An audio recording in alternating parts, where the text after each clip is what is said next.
జై శ్రీరామ్. అందరికీ నమస్కారం. వెల్కమ్ టు న్యూస్ అఖండ. నేను మీ కస్తూరి శ్రీధర్. మిత్రులారా, మీకు ఒక డిఫరెంట్ వార్త ఒకటి తీసుకొచ్చిన. డిఫరెంట్ అని ఎందుకంటున్నానంటే, ఒక దొంగ ఇంకొక దొంగను దొంగ దొంగ అంటున్నాడు. ఇంతకు ఈ దొంగ ఎవరు, ఆ దొంగ ఎవరు అనేది ఇప్పుడు ఈ న్యూస్ లేనండి. ప్రస్తుతం ఈ ఢిల్లీ ఎన్నికల ప్రచారం రసవత్రంగా సాగుతుంది. ఢిల్లీలోని 70 అసెంబ్లీ స్థానాలకు ఫిబ్రవరి 5వ తారీఖునైతే ఎన్నికలు జరుగుతూ ఉంటాయన్నమాట. ఈ ఫిబ్రవరి 8 వచ్చేసి దీని రిజల్ట్ ఉంటుంది. ఇకపోతే ఇండి కూటమి అంటే తెలుసు కదా మీకు. కాంగ్రెస్ కూటమిలో ఒకప్పుడు భాగస్వాములుగా ఉన్నటువంటి కాంగ్రెస్ పార్టీ, అదేవిధంగా ఆమ్ ఆద్మీ పార్టీ ఒకరిపైన ఒకరు ఇప్పుడు తీవ్ర స్థాయిలో విమర్శలు చేసుకుంటారు. విమర్శలు అనడం కంటే ఒకరి మీద ఒకరు దుమ్మెత్తి పోసుకుంటారంటే ఇంకా బాగుంటుందేమో. సరే, ఈ పార్లమెంట్ ఎన్నికల తర్వాత జరిగినటువంటి హర్యానా అసెంబ్లీ ఎన్నికల నుంచి ఈ కాంగ్రెస్ అదేవిధంగా ఆమ్ ఆద్మీ పార్టీల మధ్య తీవ్రమైనటువంటి విభేదాలు వచ్చినాయి. ఈ విభేదాలు రావడానికి కారణం ఏందో తెలిసిన, హర్యానా ఎన్నికల్లో కలిసి పోటీ చేద్దామని చెప్పేసి ఈ ఆమ్ ఆద్మీ పార్టీ కాంగ్రెస్ పార్టీకి అయితే ప్రపోజల్ పెట్టింది. నీ మొహంలే, నువ్వెంత, నీ శక్తి అంతా, నీకు అసలు నీ ఓట్లే అండా ఇక్కడ మీతో ఏంది, మేము కలిసి పోటీకి పోయేది అన్నట్టు వీళ్ళు వాళ్ళ మొహాన్ని చీకుట్టారనమాట. అవసరం లేదు మీరు అనేసి. సరే, అంతగా మీరు కాదుకూడదంటే ఇదిగో 5 సీట్లు ఇచ్చాము అన్నట్టు ఏదో లెక్కలేతనంగా మాట్లాడినారు. అందుకని చెప్పేసి అది ఎట్లా అన్నట్టు వీళ్ళు ఇంకా డిమాండ్ చేసాగినారన్నమాట. లేదు, ఖచ్చితంగా మాకు ఇన్ని సీట్లు కావాలన్నట్టు. అందుకని చెప్పేసి దొబ్బినా పో అని చెప్పి వాళ్ళు పక్కన దొబ్బినారు. కాబట్టి అప్పుటాంచి ఈ ఆమ్ ఆద్మీ పార్టీ కాంగ్రెస్ పార్టీ పైన యాళ్ళేని కోపంతో ఉండాలి. ఈ నేపథ్యంలో ఢిల్లీ అసెంబ్లీ ఎన్నికల్లో ఈ రెండు పార్టీలు కూడా విడివిడిగానే పోటీ చేస్తాయి. ఇంకొక వైపు నేను చెప్తానే ఉన్నా, ఊరినైనా మామూలుగా కాదు అంటే ఇలా ఈ కాంగ్రెస్ పార్టీ కావచ్చు, ఈ ఆమ్ ఆద్మీ పార్టీ కావచ్చు, వాళ్ళ బలం ఏంది తెలుసు కదా మీకు. ఆ వర్గం వాళ్ళ ఓట్ల కోసం వీళ్ళిద్దరూ కూడా ఒకరి మీద ఒకరు పోటాపోటీగా కొట్లాడుకుంటారు. నువ్వు పెద్ద, నే పెద్ద అన్నట్టు. ఏది వాళ్ళ విషయంలో. సరే, ఇకపోతే ఎన్నికల ప్రచారంలో ఈ కేజ్రీవాల్ ఆమ్ ఆద్మీ పార్టీ లక్ష్యంగా కాంగ్రెస్ కూడా మామూలు కాదు.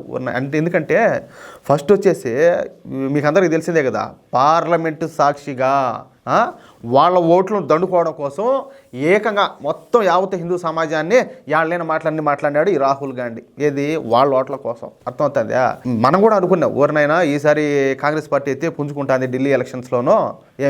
ఇద్దరు విడివిడిగా పోటీ చేస్తారు కాబట్టి ఈ ఇద్దరి మధ్యలో భారతీయ జనతా పార్టీ అయితే లాభపడతా అని చెప్పేసి మనం కూడా చెప్పుకున్నాం. కానీ విషయం ఏంటంటే, వాళ్ళు తెలివైన వాళ్ళు కదా. ఒరే, అటు కొన్ని ఓట్లు పోతే మధ్యలో భారతీయ జనతా పార్టీ వీళ్ళు అధికారంలోకి వస్తారని చెప్పి ఏం చేశానంటే, ఆ వర్గం వాళ్ళు ఇంకా కాదు, ఏదైనా ఉంటే మళ్ళీ చూసుకుందాం అన్నట్టు కాంగ్రెస్ పార్టీకి కాదు, మనం అందరం కలిసి ఆమ్ ఆద్మీ పార్టీకి మనం ఓట్లు వేద్దాం అని చెప్పేసి అందరూ కూడా ఫిక్స్ అయిపోయినారు.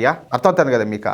కాబట్టి కాంగ్రెస్ పార్టీకి వాళ్ళని కోపం వచ్చింది. ఓరే, 7 ఓట్ల కోసం ఏకంగా హిందూ సమాజాన్ని మొత్తం కూడా నేను ఇన్ని మాటలు మాట్లాడినా, వాళ్ళకి వ్యతిరేకంగా నేను ఎన్ని పనులు చేసినా కూడా వీళ్ళేమో పోయి ఆమ్ ఆద్మీ పార్టీకి ఓట్లు వేస్తామంటున్నారు అని చెప్పేసి ఈ కడుపు పంటతో రాహుల్ గాంధీ మామూలు కాదు రగిలిపోతాడు. ఆ కోపంలోనే ఈయన వచ్చేసి ఎవరి మీద, ఈ ఆమ్ ఆద్మీ పార్టీ మీద, కేజ్రీవాల్ మీద మామూలు కాదు ఒంటికాలతో లేస్తాడు. అట్లే కేజ్రీవాల్ ఒక మోసగాడని, మద్యం కుంభకోణానికి మూల కారకడని చెప్పేసి మామూలు మాటలు కాదు, ఇష్ట ప్రకారం మాట్లాడుతున్నాడు ఏది ఈ సభల్లో. అదేవిధంగా ఈ కేజ్రీవాల్ ఈ రాజకీయాల్లోకి వచ్చినప్పుడు కొత్త తరహా రాజకీయాలు చేస్తానని ఏకంగా ఢిల్లీనే మారుస్తా అని చెప్పినాడు.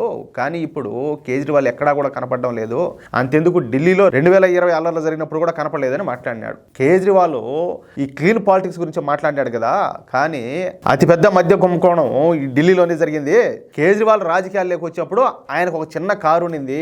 కానీ ఈ ఢిల్లీ ముఖ్యమంత్రిగా ఉన్న టైంలో శీష్ మహల్ అని చెప్పేసి ఏకంగా 45 కోట్లు పెట్టి ఈయన ఒక మహల్ని ఒకదాన్ని నిర్మించుకుని అని చెప్పేసి మాట్లాడినాడు. అది చెప్పేదా? ఇప్పుడు ఈయన అటటోడే, ఆయన అటటోడే, ఇద్దరు అటటోడే. కానీ ఇప్పుడు ఏంది, కొట్టుకుంటారు నువ్వా నేను అన్నట్టు. ఇప్పుడు ఈ మాట బాగా గుర్తుపెట్టుకోండి. రేపు గన ఏదైనా హంగు వచ్చిందనుకో ఢిల్లీలో గనక, ఈ దొంగ ఆ దొంగ ఇద్దరు కలిసిపోతారు, అంటే తోడు దొంగలు అయిపోతారు అన్నమాట. అప్పుడు ఇద్దరు కలిసి మళ్ళీ ప్రభుత్వాన్ని ఏర్పాటు చేసుకుంటారు. మళ్ళీ వీళ్ళు ఇప్పుడు ఎలక్షన్స్ ముందు ప్రజలను ఎరి పుష్పాలను చేసేదానికి ఒకరి మీద ఒకరు ఏదో నాయన నువ్వు ఆ తప్పు చేసావు, నువ్వు ఈ తప్పు చేసావు అని చెప్పేసి ఒకరినొకరు కొట్టుకుంటారు. రేపు నేను చెప్పినా కదా, మళ్ళీ హంగు గానే వచ్చిందంటే ఇద్దరు కలిసి మళ్ళీ ప్రభుత్వాన్ని ఏర్పాటు చేస్తారు. అది పరిస్థితి. జనాలు తెలుసుకుంటే బాగుపడతారు ఎవరు ఏందనేది. అర్థమవుతుందా? ఈ కేజ్రీవాల్ కూడా ఏం మామూలుడు కాదు కదా.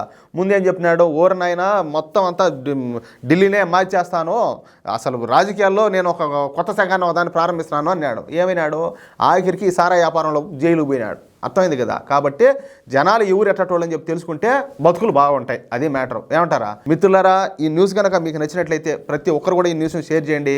అదేవిధంగా మీ యొక్క అమూల్యమైన అభిప్రాయాలను ఖచ్చితంగా కామెంట్ చేయండి. ఇంకో మాట, ఇంతవరకు మీరు కనుక మన ఛానల్ సబ్స్క్రైబ్ చేసుకున్నట్టయితే ప్రతి ఒక్కరు కూడా మన ఛానల్ సబ్స్క్రైబ్ చేసుకోండి. ప్లీజ్ సపోర్ట్ చేయండి. జై శ్రీరామ్.